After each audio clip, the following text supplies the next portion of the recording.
खांडवा गांव में 7 बजने को थे और हर शाम की तरह आज भी चारों ओर घंटे की आवाज गूंज रही थी। 7 बजने वाले हैं, अपने अपने घरों की तरफ बढ़ते रहें। 7 बजने वाले हैं, अपने अपने घरों की तरफ बढ़ते रहें। हेलो जी राणा साहब। बोला 7 बजने वाले हैं, सब लोग घर गए या नहीं? जी राणा साहब, लगभग सब चले ही गए। लगभग?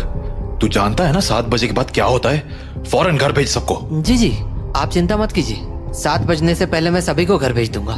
ठीक है, तू भी जल्द घर चले जा। जी राणा साहब, कल मिलते हैं। देव। हाँ पापा। 7 बजने वाले हैं, जाओ जाके सारे खिड़की दरवाजे बंद कर दो। हाँ पापा। 7 बजने वाला है, अपने अपने घरों की तरफ बढ़ते रहो। हे चढ़ो रे सब, दुकान बंद हो गई अब। अरे काकी चाय तो पिला दे। रे बावड़े, घंटी की आवाज ना सुनी के तेने? 7 बजन को है, जल्दी से घर निकल वरना। अरे बुढ़िया तू बहुत सोचती है, ये सब बस फालतू की बातें हैं, इतना दिमाग मत लगाया कर। बब्बन बेटे, थारे से बहस करने का समय ना है हमारे पास। बेहतर होगा कि 7 बजने से पहले तू अपने घर पहुंच जा, क्योंकि अगर रास्ते में वो मिल गए ना तो दोबारा यहाँ मत आइयो, क्योंकि मैं दरवाजा ना खोलूंगी, समझ गया? जा यहाँ से अब। हाँ जाता हूँ।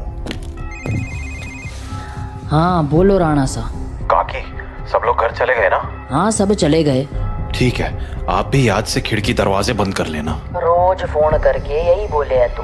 अरे 7 महीनों से गांव में कुछ ना हुआ तो अब क्यों जावेगा? 7 महीने पहले जो हुआ था वो दोबारा भी हो सकता है, इसलिए सावधानी जरूरी है।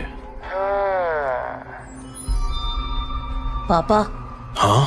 सारे खिड़की दरवाजे लगा दिए। और पर्दे लगाए? पर्दे क्यों?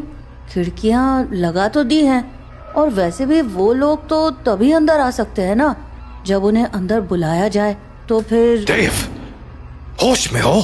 ये क्या बोल रहे हो? अरे हम पर्दे उनसे छिपने के लिए थोड़ी लगाते हैं, बल्कि इसलिए लगाते हैं ताकि हम उन्हें ना देख सके, उनसे बात ना कर सके और उनके बहकावे में ना आ सके। ऐसी गलती बहुत से लोगों ने की थी, उनके साथ क्या हुआ ये पूरा गांव जानता है, इसीलिए अच्छा होगा कि हम वो गलतियां ना दोहराएं। पापा, क्या मम्मी के साथ भी ऐसा ही कुछ हुआ था? क्या वो भी? 7 बज गए, जाओ जल्दी से जाके पर्दे लगा दो, वो लोग अब आते ही होंगे। हाँ। तो राणा सा की बात मानकर देव खिड़कियों पर पर्दे लगाने के लिए चला गया, पर अभी वो पर्दे लगा ही रहा था कि उसने ऐसा कुछ देखा जिससे उसके होश उड़ गए। देव बेटा। मम्मी, आप? हाँ बेटा, मैं ही हूँ। पर आप यहाँ कैसे? तुमसे मिलने आई हूँ बेटा। हाँ, पर आप तो मर गए थे ना? नहीं तो, देखो मुझे, मैं तो जिंदा हूँ। लेकिन पापा ने तो बोला आप मर चुके हो। फिर?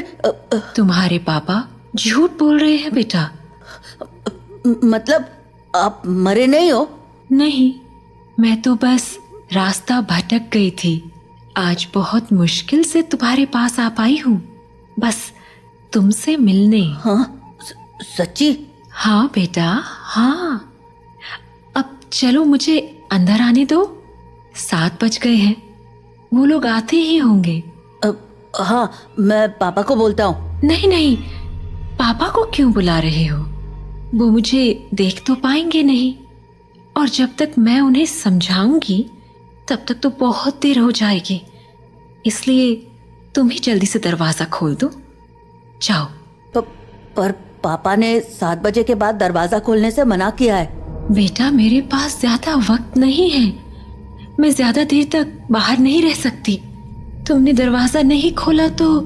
नहीं, मैं खोलता हूँ। थैंक यू बेटा। तो देव अपने घर के दरवाजे पर पहुंचा और दरवाजा खोल दिया। पर जब सामने कोई नहीं देखा तो उसने अपनी मम्मी को आवाजें लगानी शुरू की। मम्मी, मम्मी, अरे मम्मी कहाँ गई? मम्मी कहाँ हो? जल्दी आओ ना। देव, पापा, तुमने दरवाजा क्यों खोला है? देव बेटा, मम्मी। देव मम्मी को अपनी ओर आते देख ही रहा था कि तभी राणा शाह ने एकदम से लाइट्स बंद कर दी और लाइट के अचानक बंद होते ही देव पीछे पलटा तो उसके सामने अंधेरे में राणा शाह खड़े थे, जो देव को चुप रहने का इशारा कर रहे थे। देव बेटा, अरे कहाँ चले गए तुम? देखो मैं आ गई। मम्मी से नहीं मिलोगे? देव, देव। नंदिनी देव को आवाज लगा रही थी पर वो वहां था ही नहीं, क्योंकि राणा शाह ने उसे बगल वाले कमरे में छिपाकर दरवाजा बंद कर दिया था। पापा बाहर मम्मी थी और देव शांत हो जाओ, मैंने कहा था ना तुम्हारी मम्मी मर चुकी है। पर पापा उन्होंने बोला वो जिंदा है और देव बेटा, तुम अंदर हो ना? दरवाजा नहीं खोलोगे? तुम्हारी मम्मी आ गई। दरवाजा खोलो बेटा। पापा। श्श, कोई आवाज मत करो। लेकिन पापा, मुझे मम्मी से मिलना है। तुम्हें अगर सच में लगता है कि वो तुम्हारी मम्मी है तो उनसे कल सुबह मिल लेना, ठीक है? पर अभी के लिए शांत हो जाओ। राणा साह, ओ राणा साह, अरे मिलने दो ना मुझे देव से। कब तक झूठ बोलोगे उससे कि मैं मर चुकी हूं? राणा साह, आप सुन रहे हो ना? पापा। बेटा बिल्कुल भी ध्यान मत दो और आंख बंद करके सो जाओ। पर पापा, मम्मी ये क्या बोल रही है? शांत रहो देव, कल सुबह मैं तुम्हें सब समझा दूंगा, पर अभी के लिए चुपचाप आंखें बंद करो और सो जाओ। तो देव अपने पापा के कंधे पर सर रखकर सो गया और जब सुबह हुई तो राणा शाह देव को आवाज लगाते हुए बोले, देव उठ जाओ, सुबह हो गई है। हाँ, सुबह हो गई तो मम्मी से मिल सकते हैं ना अब? आओ मेरे साथ, तुम्हें तुम्हारी मम्मी से मिलाता हूं। लेकिन जैसे ही दोनों कमरे के बाहर आए वहां कोई नहीं था। हाँ, मम्मी कहाँ गई? मैंने कहा था ना कि वो तुम्हारी मम्मी नहीं थी। पापा, वो मम्मी जैसे ही बात कर रही थी। बेटा मैंने समझाया था ना तुम्हें, पर्दे लगाने के पीछे की सबसे बड़ी वजह यही है कि हम उन्हें देख ना पाए, उनकी बातों में ना आ पाए, जैसे कल तुम आ गए। पर वो बोल रही थी कि वो मरी नहीं है, जिंदा है। अगर वो मर गई है तो यहाँ कैसे आ गई? एक काम करो, मेरे साथ आओ। हाँ, कहाँ पापा? बस चलो मेरे साथ, तुम्हें कुछ दिखाना है। तो उसके बाद वो दोनों गांव के लगभग बाहर चले आए और वहां पहुंचते ही देव बोला, पापा हम लोग यहाँ क्यों चले आए? बताता हूं, पर पहले आसपास देखकर ये बताओ कि यहाँ क्या दिख रहा है तुम्हें? यहाँ तो कुछ भी नहीं है।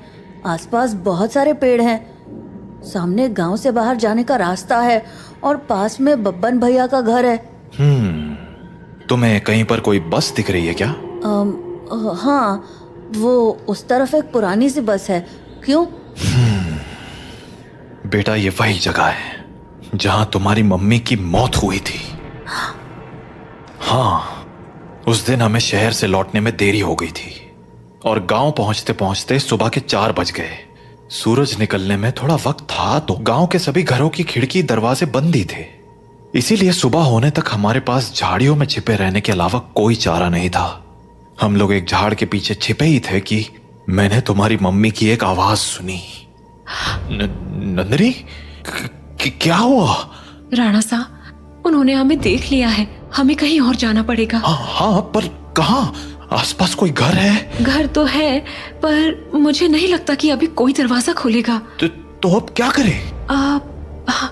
वहाँ एक पुरानी सी बस है, हम उसमें जाकर छिप सकते हैं। हाँ ठीक है, चलो तो हम दोनों फटाफट उस बस के पास पहुंच गए।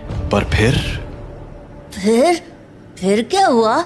मैं तो बस के अंदर चला गया, पर तुम्हारी मम्मी मेरे पीछे नहीं आ पाई, क्योंकि वो बाहर खड़े होकर किसी से बात करने लगी। क्या हुआ बेटा, क्यों रो